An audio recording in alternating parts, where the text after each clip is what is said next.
Қайырлы күн, ханымдар мен мырзалар. Біз Адал ұстаз бағыты бойынша Адал KZ әуе кемесімен нөмір 108 мектеп гимназия әуе компаниясы атынан сіздерге сәлем жолдаймыз. Әркім өз орнынан табылып, қол жүгіңізді сөреге қойып, әуе компания ережесіне сәйкес Адал ұстаз әлеміне саяхаттауда белсенді болуларыңызды сұраймыз. Жанымдағы қарсыластарыма сәттілік тілеймін.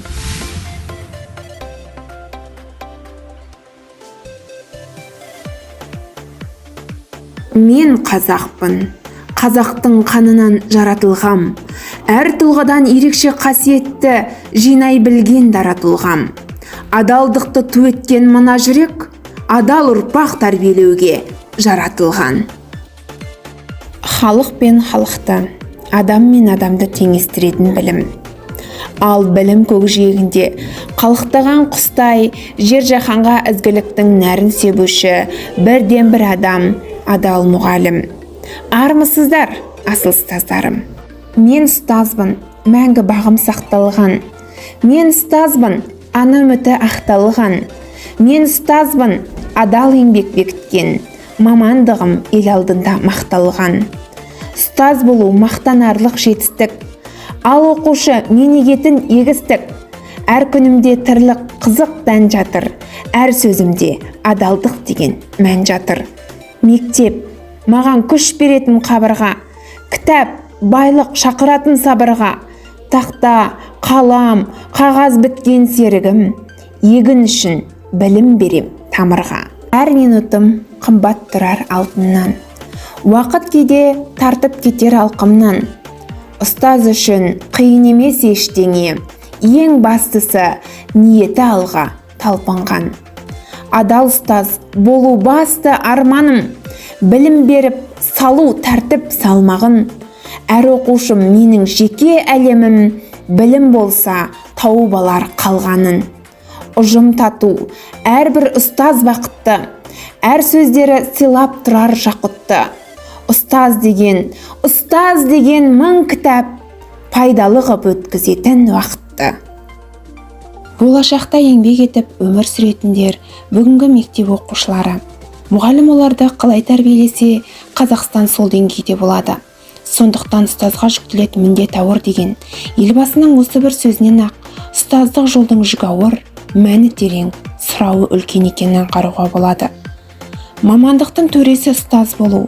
Ұстаз болу ең алдымен өз уақытыңды аямай, өзгенің уақытын аялай отырып, адал да білімді, тәрбиелі де саналы, бәсекеге қабілетті, үшқыр ойлы, жан-жақты дамыған, жемқорлыққа жаны қас жеке тұлғаны қалыптастыру.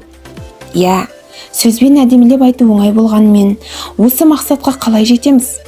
Осындай мықты тұлғаны қалыптастыру екінің бірінің қолынан келе ме? Ол үшін мұғалім қандай болу керек? Ол үшін мұғалім ең бірінші кәсіби құзыретті, адал болу керек. Адал деуімнің себебі, өзінің жүрегіне адалдық пен әділдікті ту еткен ұстаздың оқушысы да дәл сондай болмақ. Адамның адамшылығы жақсы ұстаздан деп Абай атамыз айтпақшы, адал оқушы адал ұстаздан шығады. Оқушы жүрегі таза ақпарақ секілді, сол ақпаратқа қалай сурет салсақ, оқушы да сондай болмақ.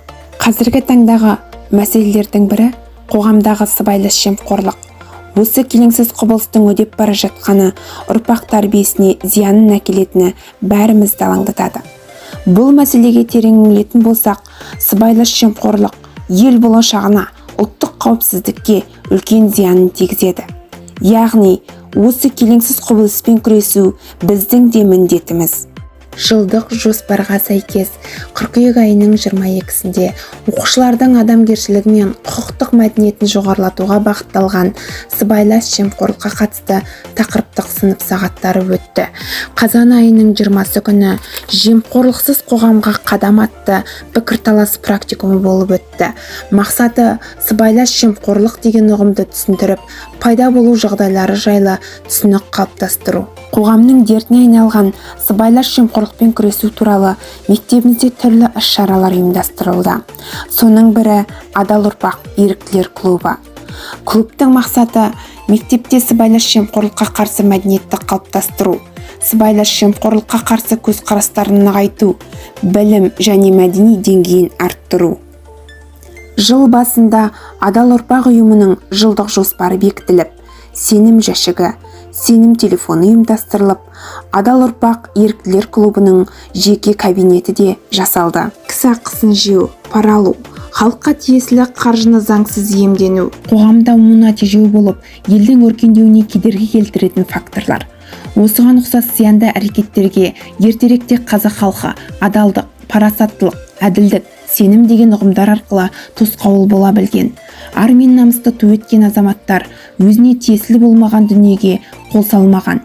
Мамандар ұлттық тарихымызда сіз бен біз дей алмайтындай сәттердің болмауын жоғарыда аталған құнды сенімдермен байланыстырады. Сонау ғасырларда қазақ даласының ата заңына айналған Қасым ханның қысқа жолы, Есім ханның ескі жолы, Тәуке ханның жеті жарғысында асыл қасиеттердің сақталуына ерекше мән берілген.